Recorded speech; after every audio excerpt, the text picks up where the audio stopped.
Our first question will come from John Eric Polai. Your line is live. Hi, Myles. How are you? Doing good. Doing good. So let's start with the fight here. It's your second fight back at 155 pounds. Just how much better do you feel fighting in that weight class as compared to featherweight?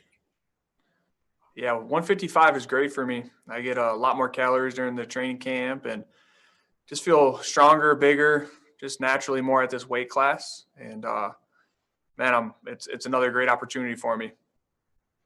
And I know there's a lot of moving parts within the 155-pound division right now. Where do you see yourself within the division? Where do you think a win puts you?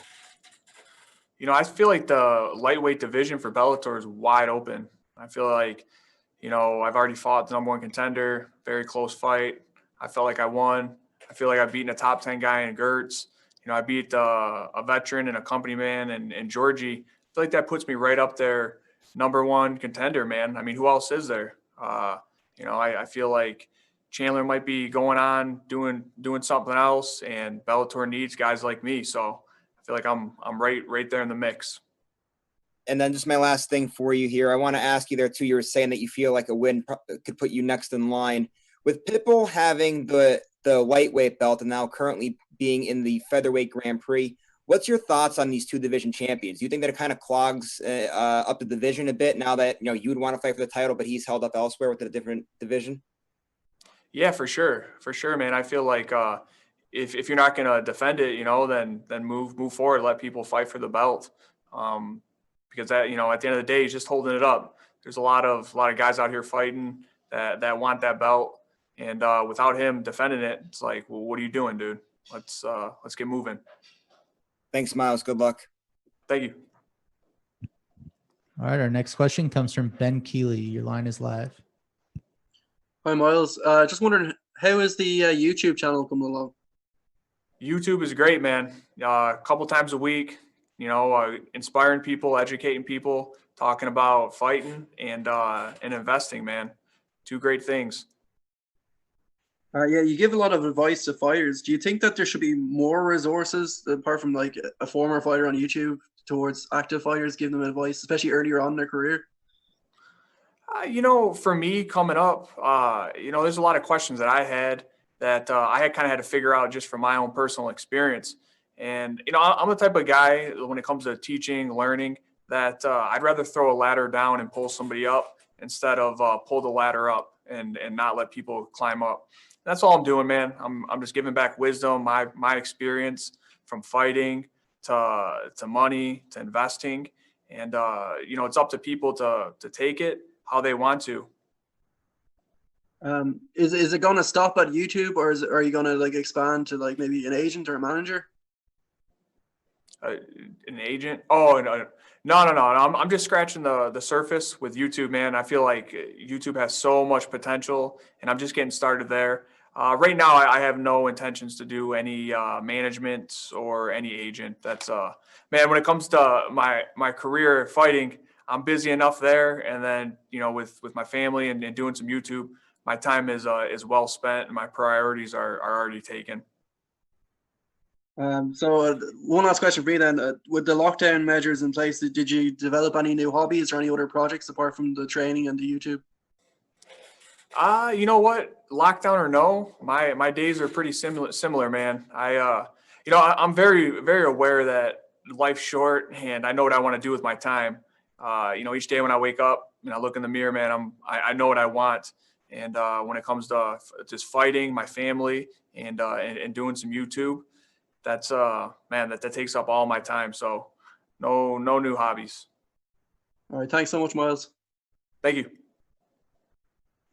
Our next question comes from Kevin Varghese. Hey, Myles, how we doing? Doing good. What's up, Kevin? All right. Talk to me, Goose. Right now your focus is on the fight against Georgi. But at the same moment, Benson Henderson's also fighting on the same card. If this week's fight goes your way, is that a fight you trying to get back and avenge your loss? Yeah, I'm focused on Georgi right now. I've been dialed in on him. Fight's gotten pushed back multiple times. That's all my focus is. And you know, after this fight, I'll kind of speak my mind more on what you're talking about. But you know, my main goal when I signed up with Bellator, goal wise, is getting that belt. And you know, Benson's up there, number one contender. Chandler, you know, and that's basically it in my opinion. You got the champ, so I'm definitely keeping an eye on those guys. The UFC just announced the undefeated Khabib's coming back to defend his undisputed belt against interim belt Justin Gaethje.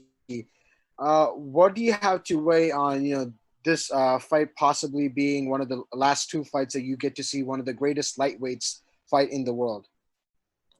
You know, from a fight fan perspective, that fight interests me, man. Gaethje's exciting, Khabib's exciting, and man, I'm just, you know, I'm definitely interested in checking that fight out. Whether it's Khabib's last fight, second last fight, I don't care about that. I'm just interested in that fight. One last question is, right now, Patricky Pitbull holds the featherweight belt and the lightweight belt. Right now, you said your pathway is to the title. Right now, looking at yourself, how do you see yourself in contention with the champ? I feel good, man. I feel good. I match up well with him and anybody else. I mean, I'm sharp. I'm long. I have great experience. I got great ground game. I mean, I fought the best guys in the world. I'm only getting better. I'm young. I've just been in my zone lately too, man. And I mean, baby Pitbull, he's a 45er, man. He had a good fight against Chandler, but man, I match up well with all those guys, and I'll do great against them. Our next question goes to Mike Pendleton. Hey, Myles. Earlier, you referenced to being a fighter that Bellator needs, especially in this lightweight division. So what exactly is it that you are bringing not only to Bellator, but this lightweight division? As you said, two divisions are clogged up by the champion, a double champ. What is it about Myles Jury? Well, I mean, dude, I'm young. I'm good looking. I have a great skill set. And I'm a company man. Like when I show up, I make weight. I go out there. I fight. I'm a guy that Bellator can count on. And at the end of the day, I mean, look at the guys that are in this division. They've either all had their shot and they've come, they've gone. And man, it's just time for new blood. And look around. I'm here and I'm ready. I'm not sitting around, talking about stuff. I'm actually getting out there. You want to fight, Henderson, first time, Dublin. Yeah, let's go. You want to fight a killer in Gertz? You're, in Thackerville. Yeah, let's go. Like I'm showing it. So that's what I bring to the table. How much does that drive you, though? That the opportunity is here for you, that you are focused, you're not worried about anything else, you're young, like you said, you're willing to step up to anyone and everyone. Like, how much does that drive you to be like, there's nothing negative you guys can label me with? Man, I just look at time and opportunity. I have a lot to get done, and I don't have a lot of time. That's the way I look at it. And I'm doing what I love to do each day. I'm waking up. I'm around great people, great team, great teammates. Just everything is where it needs to be in my life right now. And that's exactly where I need to be. So I'm excited for these opportunities, and it's something that I take seriously, and I don't let just pass by. Adding to the list of qualities you just told me about yourself, I'm going to put a smart, professional, mature, and obviously responsible. That's why you're doing everything that you're doing. Why is it for you important to kind of attack, the financial stuff, the fighter side, obviously your YouTube channel? Because I don't think someone as hungry as yourself, no matter what promotion they're in, would dedicate their time to making that stuff known, where you're taking that time. Most fighters in your predicament would say, I got to focus on getting to the top. I got to focus on taking the biggest fights and the most dangerous opponents. But you're able to kind of fluctuate your time to do all of it. Why is that so important to you? Yeah, when you look at time, you prioritize your time. For me, my main focus is always fighting. Everything always comes secondary to it. When I have a fight, when I'm out of camp, everything still revolves around my training, my next fight, my next opportunity. And, I prioritize my time in a way that my free time, instead of going out, messing around, doing silly stuff, I choose to go to YouTube. And, the main reason for me is fighting, mixed martial arts, and money has just been so impactful on my life. I grew up, in a small city outside of Detroit, Michigan. I didn't have a lot of money. I grew up a fighter, sleeping on couches, crashing at friends' house, fighting for a couple of $100, just living in poverty, man, my whole come up, my whole career. And I chose a reality that, I was just like, dude, I'm great at fighting. I'm focused on it. I know I'm going to make money eventually. It's just you with the skills that I have and the work that I'm putting in, they will not deny me. I'm going to make money. And I was just like, I want to make sure that I make the right decisions with my money to where I can put myself in a better reality, my future family in a better reality. And that's all. That was my take on money. And I just wanted to get on YouTube and give my thoughts on what I'm passionate about and what I know actually. So I was like, dude, what are the two best topics? I was like, fighting and finances. That's kind of how it started. Well, I think you're teaching valuable lessons to not only other fighters that are coming, before or after you, but also, to people in the regular community who are not fighters. I think, especially during these times, you're doing great stuff. So best of luck this weekend. Thank you. All right, our final question comes from Andrew McCarroll. Hi, Myles. How are you? Hey, I'm good. How are you? Not too bad. I'm just wondering, obviously you've said if you've had these outside interests, you're obviously a very bright guy who can do a hell of a lot of things. When you were having your 3-fight skid, did the thought ever come into your head, maybe I should, start moving on to my other interests? And if it didn't, where do you get that mental strength to power through when your back's against the wall?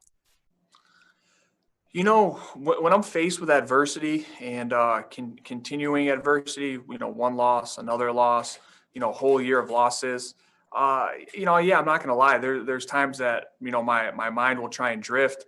And I just always go back to like, what do I want? What do I want? And it always just drove me back to, I love fighting, man. I really do.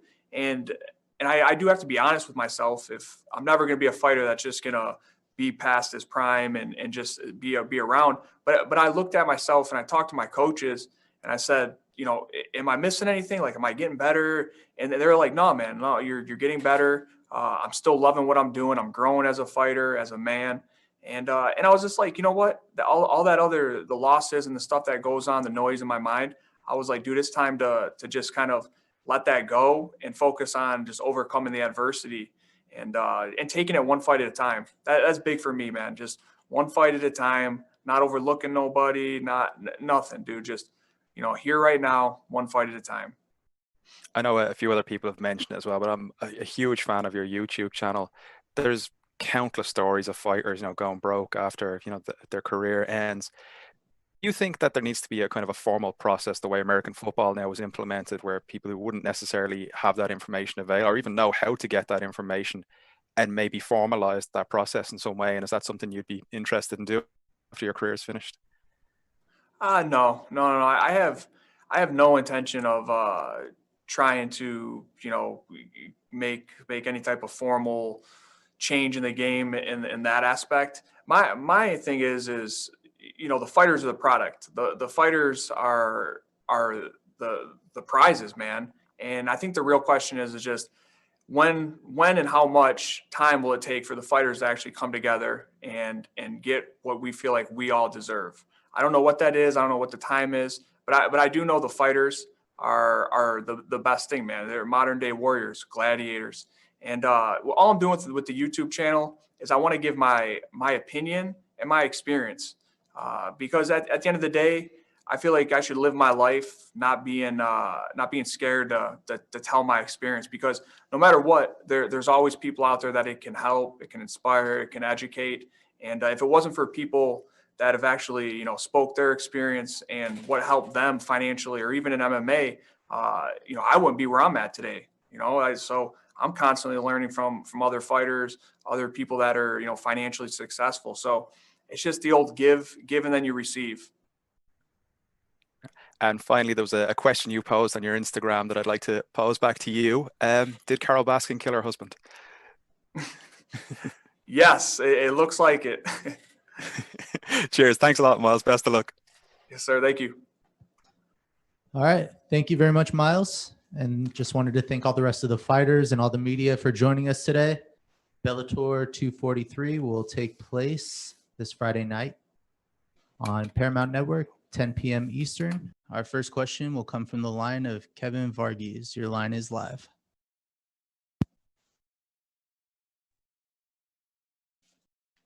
Hey, Georgie, how you doing? Good, doing The good. question is how have you been handling the training camp with the whole coronavirus been going on? I've been handling really well, man. I don't watch TV. I don't listen to the media. I got back from Ireland. I took a week off, and I was back in the gym and just training, getting better. For this fight, are you going to be taking any different approaches with your opponent or not? My approach with every fight is to finish him, so it doesn't change anything up. Just gonna go out there and look for a finish. So if you win this fight, what do you plan on doing next? I plan on coming back in 2 weeks and fighting her again, but if they keep me busy, man, I want to fight at least 4 times. So there's few 50 fighters on my list, so I would like to get hold of them. Georgie, thanks and good luck this Friday. All right. Thank you, bro. Our next question comes from Steve Jewin. Your line is live. Thank you, Georgie. It's always a pleasure to talk to you. And you mentioned that win in Ireland. That was a very dominant performance against Paul Redmond. Is that more satisfying to you after some of the recent frustrations you've had in Russia and elsewhere? Yeah. It was pretty satisfying to go out there against a hometown fighter and just get the W. But I feel like the ups and downs are part of the sport, so it doesn't bother me. I understand that. But speaking of those ups and downs, you are a former champion from your World Series of Fighting days. Is that something that you're looking forward to, getting back into contention in Bellator? Because you've been there before. Of course. Pitbull is the 55, 45-pound champion. I don't see myself anytime soon going back to 45. But after this fight, I don't think I should be in any title contentions. There's a lot of guys. There's a few guys ahead of me, but I keep stacking up some wins, and I think the title will come soon. That's fair. And you said that you had a few names on your list and that you'd like to stay really active. Can you give us at least one of those names that you'd like to fight next? One of those guys actually on the same card. He's fighting the main event, so his name is Ben Henderson. So we'll see how that fight goes. But he fought my training partner Saeed Awad, and I feel like I match up with him really well. He's a great fighter, but he's one of them. All right. Well, hopefully that fight's coming your way, and we look forward to seeing how you do on Friday. Thank you very much. Thank you. All right, our next question comes from Ben Keeley. Your line is live.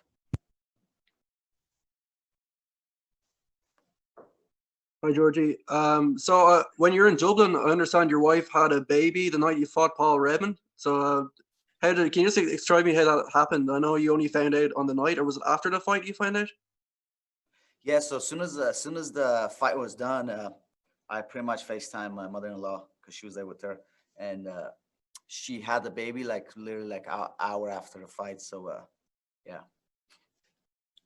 Oh wow. So how is fatherhood been like? Is this your first child? This is my third one. It was a boy, Okay. so no more kids for me. I have 2 daughters and I have a baby boy, so that's it. Maybe I'll go chop my little thing so I don't have many babies, but yeah, no more kids for me.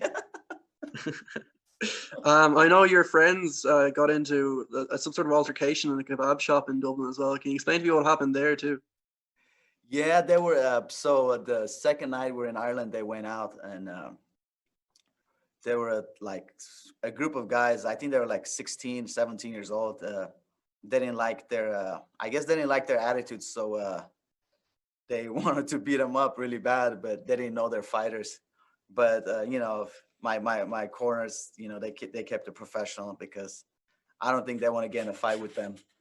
It was a group of good guys, Saeed Awad, Juan Archuleta, Arnold, and there's a lot of fighters there. So it was all cool, you know. I think the cops came in, and it was great. So nothing serious happened.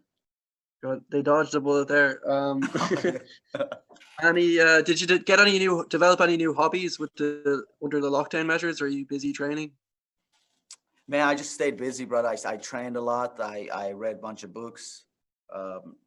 I work with my kids. We're gardening a lot. We're outside a lot, playing soccer with my kids. It's weird. I feel like the one thing I benefited is just I was really close with my family and my kids, but I got connected in a weird way. And yeah, it was good. And one last question for me. Well, why Benson Henderson? Why do you single him out as the person you want to fight? I think I match up pretty well with him. I don't know. Just I feel like watching his past few fights, I match up really well with them, and you know that's in the future. But I think I'll do really good against Ben. Just nothing but respect to him, and yeah. But I feel like I match up good. All right, thank you so much. Thank you. Our last question comes from Kevin Varghese. Your line is live. Hey, Georgie, I have one last question for you. So in the post-fight press conference for Bellator 242, Aaron Pico was asked about, possibly fighting AJ McKee, and he put it to the side that AJ will be moving up to 155. I know you fought him in the Bellator Featherweight Grand Prix, and it was a quick fight. We really didn't get to see you fight him properly. Would that be a possible rematch for you in the future? Of course. Yeah, I would like to get my rematch, but I want to stack up some wins. But yeah, man, like I didn't get to display what what kind of fighter I'm that night. I got caught. All the props to AJ. I want him to go ahead and win that $1 million tournament. But of course, at 55, I have a mentality of kill or be killed, and that's how I've been my whole career. So I would like to. That's I didn't know this, but yeah, I would like to do that. That's for sure. All right. Thank you, Georgie.